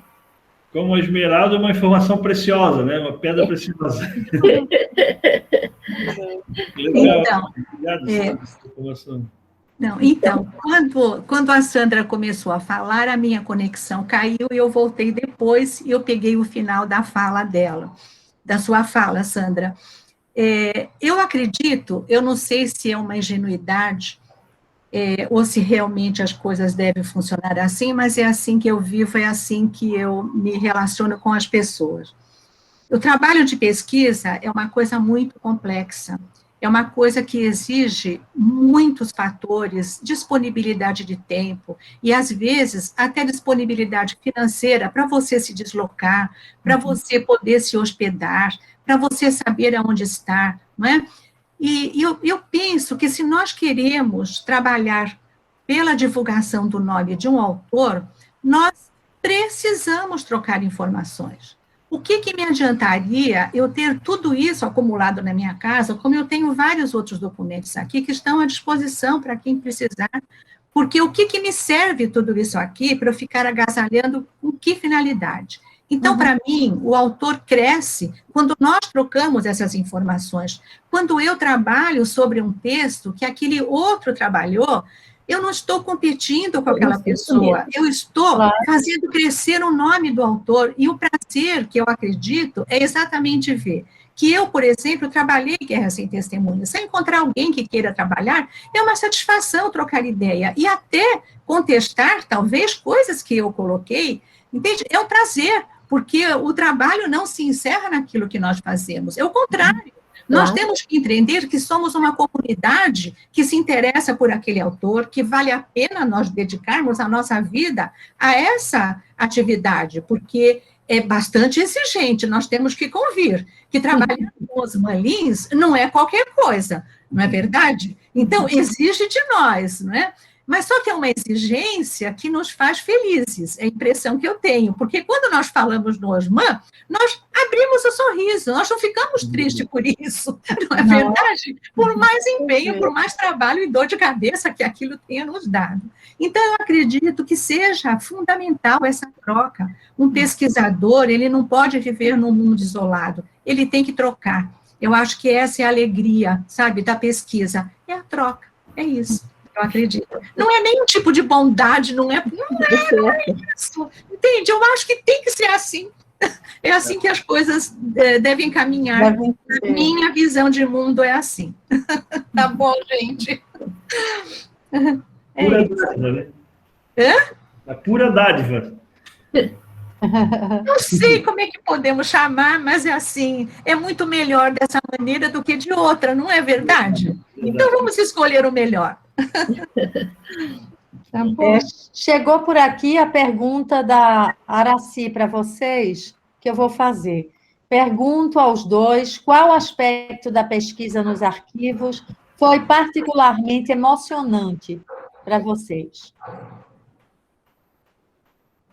Posso responder primeiro, Cristiano? Já que eu estou sendo sempre a primeira, não é? Então, para mim foi encontrar o diário da obra. Isso, para mim, foi incrivelmente chocante, porque Osman Lins detalhava absolutamente tudo aquilo que ele realizava em termos de escrita de Guerra Sem Testemunhas, né? Eu tenho até a intenção de, futuramente, assim que eu terminar o Deolindo, eu me dedicar a esses diários, porque merece uma publicação, porque tanto o diário, quando ele foi à França, e também os diários de Guerra Sem Testemunhas e outras coisas mais que eu quero reunir ali, eu acho que vale a pena, porque isso mostra o rigor com que ele se colocava diante da sua tarefa de escrever, né? Então, ele não fazia só aquilo, ele não escrevia somente aquela obra, ele escrevia aquela obra, ele escrevia uma outra, ele recebia pessoas em casa, ele ia nadar, ele ia ao médico, ele ia visitar alguém, ele fazia outras coisas, ia ao teatro. Então, ele participava absolutamente tudo aquilo que ele fazia no decorrer daquele momento de fatura de um livro, né? E não era somente aquele tipo de dedicação que ele se colocava, ele escrevia outras coisas. Eu fico me perguntando muitas vezes, talvez por isso que eu tenha me impressionado tanto, como é difícil nós nos dedicarmos às várias tarefas ao mesmo tempo. E ele tinha essa proposta e dentro de um rigor, certo? Porque ele conseguia fazer. Enquanto uma obra estava sendo revisada, ele estava escrevendo um outro, estava escrevendo um artigo, estava fechando uma outra, né? Então, existia um conjunto de atividades que ele realizava. Tudo isso era orquestrado por ele, de uma forma bastante rigorosa. Isso, nos diários, me impressionou muitíssimo, né? Que foram os diários. Tá bom? Respondendo a pergunta, se tem uma imagem assim que me fica gravada e que emociona quando eu recordo, foi de quando eu cheguei pela primeira vez, numa tarde, na Fundação Joaquim Nabuco. Quando eu entrei o setor de mecanografia, me apresentei, já tinha marcado antes por e-mail com o senhor Marcondes, lá, né? Eu cheguei e me apresentei como pesquisador e pedi arquivos porque eu estava pesquisando sobre os textos de Osman Lima. Aquele momento ali de ter acesso ao primeiro microfilme, colocar na máquina, começar a girar, encontrar ali, eu acho que é algo que realmente é marcante, né? Porque eu estou abrindo agora algo que eu não sei o que vai ser, que caminho eu vou para frente, o que eu vou encontrar, né? E, no entanto, era um momento crucial, né? Sem eu saber naquele dia, né? De 2014, acho que foi ainda, o que viria pela frente, né? Então, acho que esse foi o momento mais marcante na questão emotiva, assim, né? De chegar no arquivo, né? Sim, muito incrível. A Aracy está agradecendo, ela realmente está sem som, né? Ela está agradecendo aos dois pela resposta. Darcy, eu queria fazer uma pergunta a você, uma curiosidade. Eu encontrei, por acaso, algum tempo atrás, um artigo de Osman que se intitula A Situação do Escritor, publicada numa revista portuguesa, muito anterior à guerra,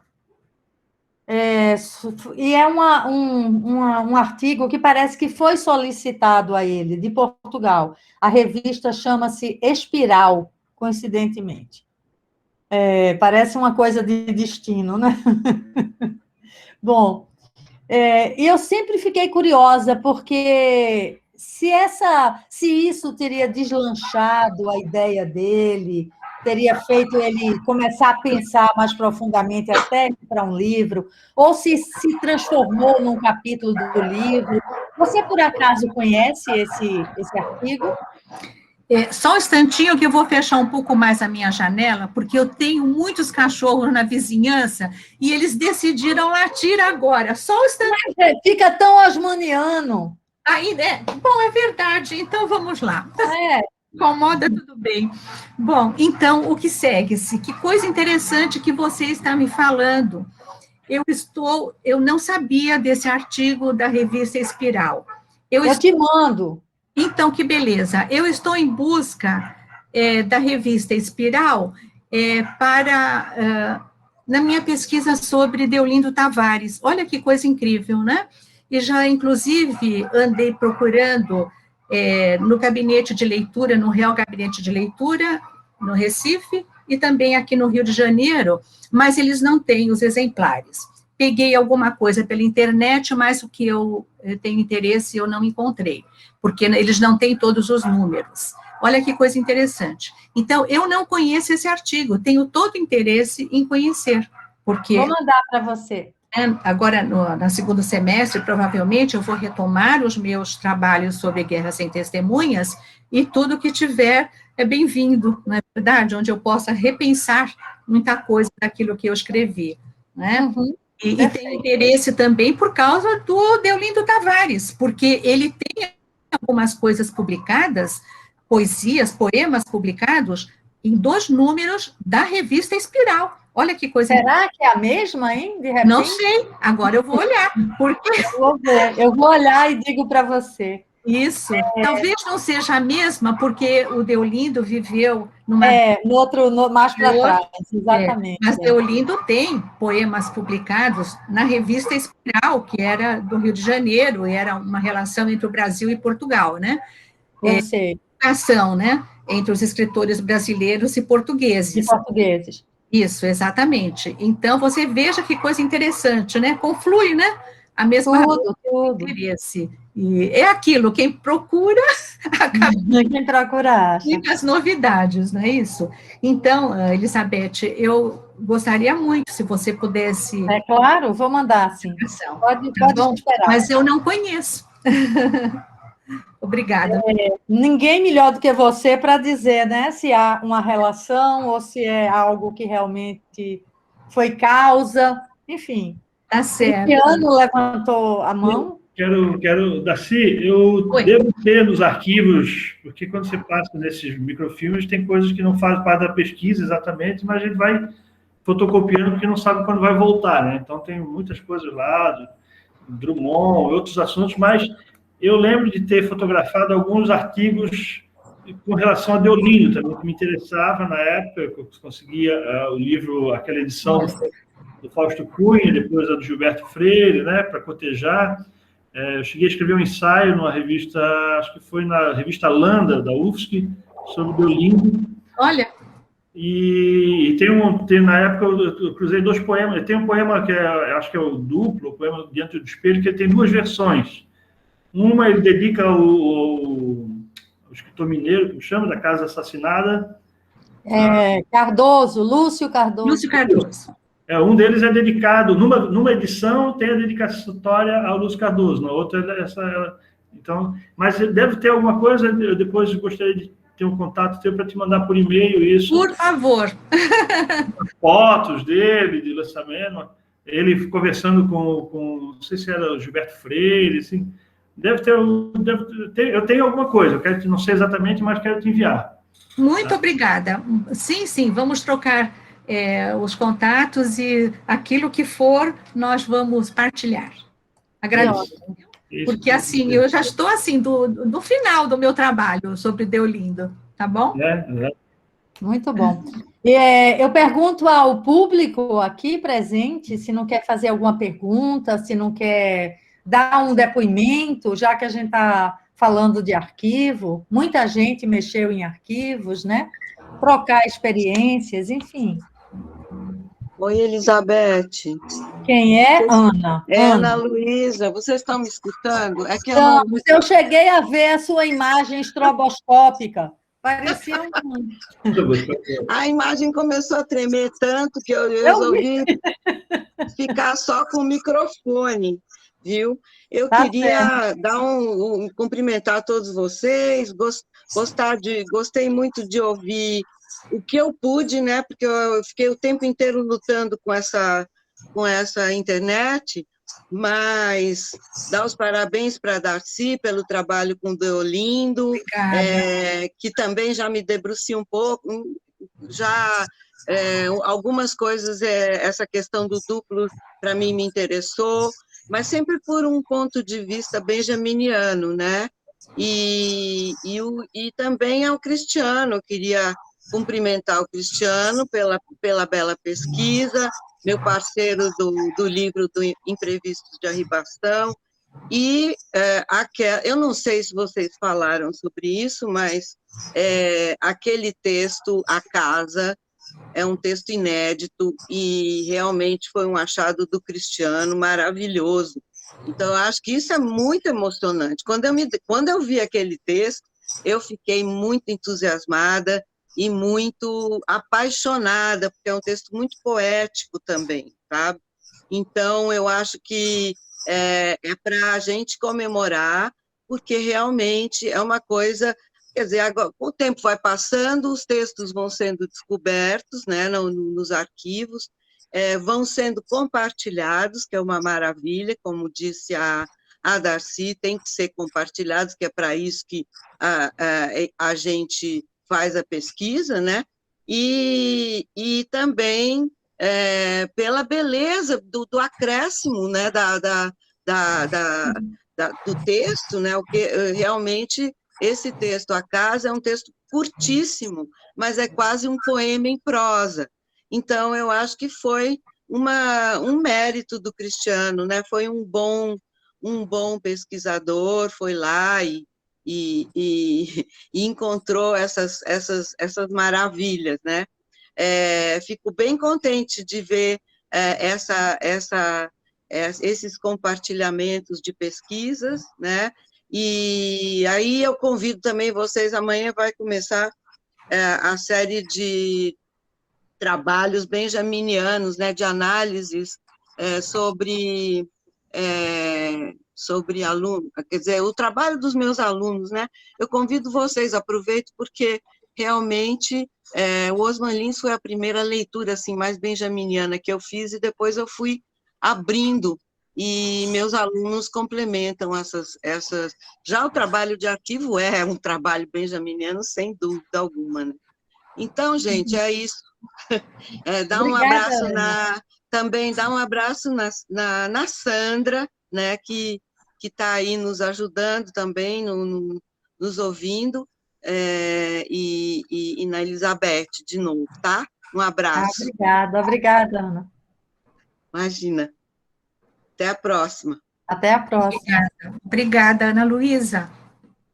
Obrigada a você, Darcy. Um beijo. Um beijo para você também. Obrigada. A Sandra falou do arquivo da Zila Mohamed em São Paulo, né? Mas na Universidade do Rio Grande do Norte existe. Eu, uma vez passando por lá, minha filha e meu genro, eles são professores na Federal do Rio Grande do Norte, e eu passei na frente da biblioteca que tem o nome dela. Quando eu vi o nome dela, eu pedi à minha filha para parar, me deixa aqui que eu vou ver se tem algum arquivo da própria Zila. E tem lá o arquivo dela. Fui muito bem recebida, mas o arquivo estava estava sendo organizado, eu não digo o arquivo em si, mas a sala. Eles tinham feito uma como é que chama, meu Deus? Uma mudança de local, alguma coisa assim. E estava tudo embalado, estava... A única coisa, eles deixaram até eu abrir umas caixas para ver alguma coisa, eu só encontrei os volumes de Osman Lins dedicados a ela, né? Mas não sei dizer para vocês assim o que haveria por lá, né? Mas é um outro lugar também. Eu posso entrar, Elizabeth? Lógico. Não, é só porque eu não sei o alcance do arquivo que está lá na Biblioteca Mindlin. Eu até achei interessante de ver na relação dos arquivos que eles têm lá nessa biblioteca, né? Mas eu também... E, às vezes, os arquivos também, eles são espalhados, né? O próprio arquivo do Osman Lins, como aí também colocaram, tem uma parte no Rio de Janeiro e outra parte no IEB. E, aliás, a maior parte, na verdade, de coisas inéditas e originais está no Rio de Janeiro. Porque aí não sei se vocês sabem, alguns de vocês devem saber, como é que foi o arquivo do Osman Lins para o IEB. A dona Julieta, ela, na verdade, ela passou tudo assim que faleceu, o Osman Lins, depois de algum tempo, ela mandou para a casa de Rui Barbosa. Depois ela ficou descontente com o tratamento que estava sendo dado aqui, porque é muito difícil essa coisa de arquivos, de material, de chegar para as instituições públicas. Eles têm que ter dinheiro, eles têm que ter pessoal, não é assim, às vezes chega um arquivo e fica anos e anos e anos sem haver o tratamento para disponibilizar para o público. Então, na verdade, no IEB nós temos praticamente tudo que tem no Rio de Janeiro em forma de cópias. E temos algumas coisas originais, sim, mas é muito pouco. Então, comparativamente, se for... E houve até uma época, uma ideia, que era de se juntarem os dois arquivos através de uma digitalização, que digitalizasse um, digitalizasse o outro e ficasse para disponibilizar para os pesquisadores, né? Mas não foi adiante esta ideia, certo? Então, é isso. Quer dizer, a gente tem... É maravilhoso, né? Ter uma centralização do poder. Eu acho que isso tem que caminhar. Daqui para frente, gente, vai caminhar para isso. Agora, só que agora nós estamos em momentos dificílimos pela pandemia, mas essa coisa do arquivo, das universidades, a gente sabe que esses momentos difíceis não são só devidos à pandemia, vem diante de uma situação governamental. Isso, Claro, né? claro. Então, porque o ideal seria mesmo que isso fosse tudo digitalizado e disponibilizado para o público. Como, por exemplo, a Biblioteca Mingling, eles têm um material que você tem acesso a muita coisa, mas eles tiveram o apoio do BNDES, quer dizer, uma verba imensa, inclusive com esses maquinários especiais de digitalização e tudo. Então, é isso. Então, aí, no caso, por causa da Mamed que eu estou falando, entende? Eu não sei, nem sei se é cópia, o que é, mas é que eu vi na relação dos arquivos da Mingling. Deve ter ainda muita coisa por aí espalhada. Tem que ter, tem. Diga, Cristiano. Eu preciso me ausentar agora, que eu tenho que resolver coisas antes que a escola feche aqui. Então, eu quero agradecer mais uma vez a oportunidade de estar com vocês e partilhar essa alegria, sobretudo, né? E esses encontros, essa pesquisa. Isso motiva, dá um gás para a gente trabalhar, rever as coisas. E dizer que, se alguém de vocês não tem ainda o imprevisto de derribação, eu deixei o e-mail aqui no chat, custo de correio e mais o que vocês acharem justo, tá? Faz uma condição especial para o pesquisador. São 2 volumes, escrevam lá, a gente conversa. Eu vou deixar o telefone também, caso alguém se interesse, para poder botar esse livro em circulação. Tá bem? Cristiano, antes de você sair, deixa eu lhe lembrar de você olhar o seu caracol lá, o e-mail do caracol. Tá certo. Já anotei aqui no caderno. Tá certo. Tá bom. Tchau, então, gente. muito obrigada, Cristiano. Obrigada, Cristiano. Muito Tchau. obrigada. Muito obrigada. A vocês aqui, eu queria falar ainda do simpósio, né? Acredito que muitos receberam. Daci falou que não, né? Mas eu vou enviar particularmente para ela. No dia que eu decidi que nosso encontro de hoje seria sobre arquivo, 2 dias depois eu recebi um convite da Universidade do Piauí para integrar o congresso deles com um simpósio sobre Osman Lins e arquivo. Olha a coincidência, né? É muita coincidência.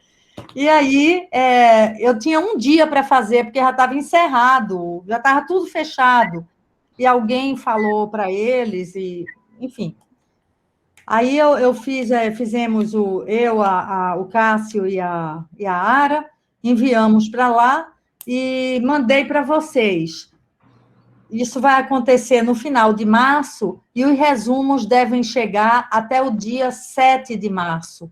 Quer dizer, ainda há um tempo hábil para isso.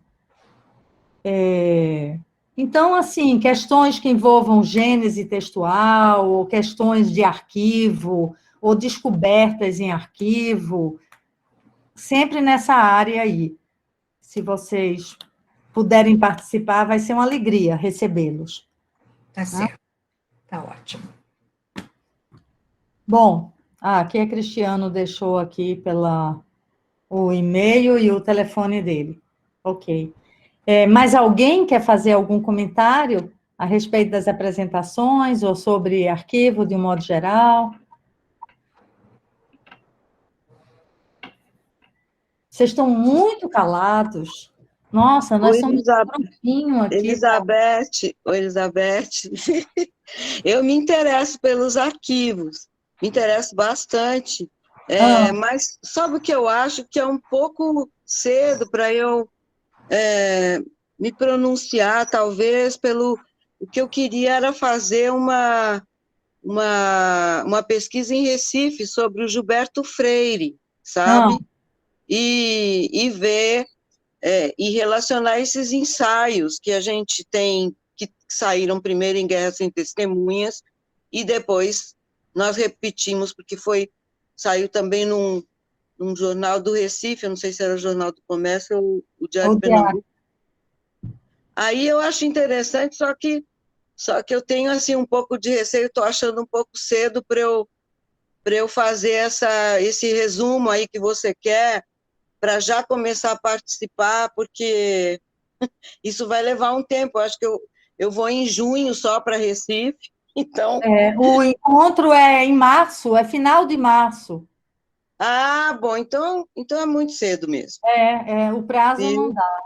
Não dá, não. A não ser que você apenas anuncie, né? Porque se você vai partir, você parte de uma ideia, não é? Você pode colocar essa ideia e falar sobre ela. Tá não bom. necessariamente apresentar a pesquisa pronta, mas o início, a ideia que você tem. Tá certo. Eu vou fazer isso, então. Tá uma bom. Coisa assim, só embrionária, né? Uma coisa... Isso. Tá bom? Vou fazer isso. Obrigada. De nada. Obrigada pelo convite. Gostei. Que bom. Um beijo para vocês. Outro, Ana. Obrigada.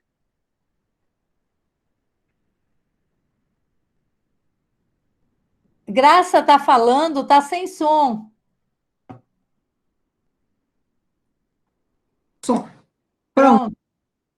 Eu queria dar os parabéns de novo para você por essas tardes e agradecer por essas tardes tão agradáveis, falando sobre Osman, e dar os parabéns para Darcy e para Cristiano, que nos levaram junto aí para uma descoberta, uma visita, uma viagem aos arquivos, que deve ser sensacional, deve ser muito emocionante mesmo.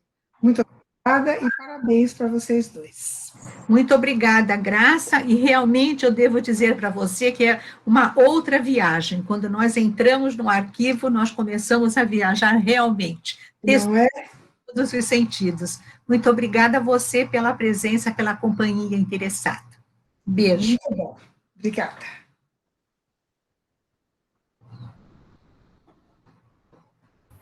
Ô, Beth, eu nem sei se cabe eu colocar isso aqui para você, mas eu estava pensando nessa coisa de arquivo, tentar entrar em contato para esse simpósio seu aí que você está organizando, com a Elizabeth Marim Ribas. O que você acha de ver? Olha, eu já falei, já chamei tanto a Beth para eventos, né? Mas ela sempre fala que está muito ocupada, tá? É como o Éder também, eu chamei agora para hoje também, né? Quem? Éder. Que o Éder podia mesmo. O Éder falou que está trabalhando, né? Esse horário, exatamente. Uhum. Se bem que eu não sei ainda o horário como é que chama? Do nosso simpósio, ainda não ficou decidido se é manhã, se é tarde. Agora, eu posso escrever para a Beth, sim, falar de novo com ela. Me mande o contato dela, eu acho que não tenho mais. Você manda, Sandra? Mando. Eu não sei agora o nível de ocupação dela, mas bom, agora é a pandemia, mas antes ela estava chefiando o arquivo, ela não está mais. Talvez ela tenha mais disponibilidade. É verdade, se é assim, eu posso... talvez veja, porque ela tem uma experiência não só de organização de arquivo, como também ela fez um trabalho, um mestrado, né, sobre o Osman Lins, e tem essa Ela relação. pode até falar do próprio arquivo Osman Lins, né? Seria muito interessante. Vai ser bom, sim. Eu mandei para o Éder também, ele não me disse nada. Ele falou, ele só me respondeu a respeito de hoje, desse encontro agora. Mas, quem sabe, ele também poderá, seria muito bom. Eu não tenho também endereço do Francisco. Francisco sumiu, eu vou atrás dele. Sumiu? Vou ver, ele sumiu. Eu tenho alguns orientandos que sumiram, osmanianos. Eu estou atrás de uma, da Rosa Macara, que ela fez um excelente doutorado sobre o fiel e a pedra, um doutorado excelente, e eu não consigo encontrá-la, porque eu queria encontrá-la para o evento, né? Para o evento. Pois é. Nelson. Nelson? Tá sem som. Agora. Conseguiu? Tá. Eu infelizmente atrasei para entrar, porque eu fiquei tentando entrar naquele outro link que mandaram. Eu acho que não sei se é o da Ana Luísa, não sei. Aquele é de Ana Luísa. Eu me enganei, me desculpem, por isso que eu cheguei atrasado. Imagina. Mas eu quero, de qualquer modo, agradecer. Eu não ouvi exatamente a fala da Darcy, mas eu conheço o trabalho da Darcy e tal.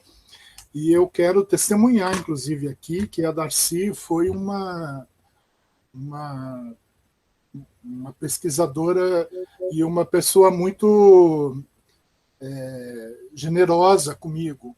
Ela me ofereceu, ela estava lá no Rio, ela me mandou uma mensagem: você quer alguma coisa daqui? Eu achei isso uma postura assim maravilhosa da Darcy, evidentemente. E aí eu falei: eu quero, se você puder. Aí ela teve o cuidado, ela fotografou as cartas originais, todas da comunicação com o Ernilo. E aquilo foi tão fundamental, porque foi uma oportunidade de eu fazer um cotejo com as cartas que estão no IEB, porque, na verdade, havia algumas alterações ali. Na hora provavelmente na intenção da Julieta, quando ela pensou em publicar aquelas cartas, ela provavelmente, acredito que ela tenha tentado amenizar algumas passagenzinhas que pudesse talvez comprometer pessoas que ainda estavam vivas, e que então houve uma ediçãozinha, não é tão significativo assim, mas aquilo me despertou a necessidade de fazer um cotejo, e eu agradeço muito justamente a Darcy por essa generosidade dela, esse compartilhamento do que ela tinha e do que ela me proporcionou com isso. Obrigada então, pela delicadeza. Eu quero, assim, publicamente aqui entre nós, colocar, agradecer a você e colocar seu gesto tão gentil para comigo. Muito obrigada Nelson. Muito obrigada, viu? Imagina. Isso é muito bom. Lindo gesto. É um prazer, é um prazer. Bom, então eu acho que a gente se despede, ficamos por aqui. Daqui a 15 dias, novamente estaremos nos encontrando. Espero vê-los.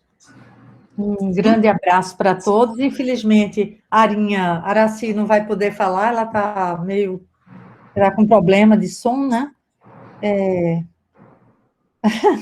Lamento que a conexão está fraca. Eu acho que se ela abrir a boca, nós despencamos, porque nós estamos segurados por ela. Então, se ela abrir a boca, desaba tudo aí. Todos nós vamos embora. Tá certo, Elizabeth. Muito obrigada mais uma vez. Foi ótimo, uma tarde que eu gostei. Foi muito bom mesmo. Esse é um assunto, assim, que acho que a gente pode falar muito ainda, né? A questão dos arquivos é realmente... E pode voltar à tona, porque às vezes a gente marca um outro tema e dentro esse pesquisador passou num arquivo, enfim. né? Sim, as visões são diferentes. A maioria dos pesquisadores de Osman passaram no arquivo, né? Eu tenho essa sensação que grande parte, pelo menos esses mais assíduos, quase todo mundo tem uma passagem, né, por arquivo. O pessoal do meu grupo, quase todo, visitou o arquivo. Mas é isso. Então, um abraço grande para todos vocês que participaram e aos convidados, o meu muitíssimo obrigada.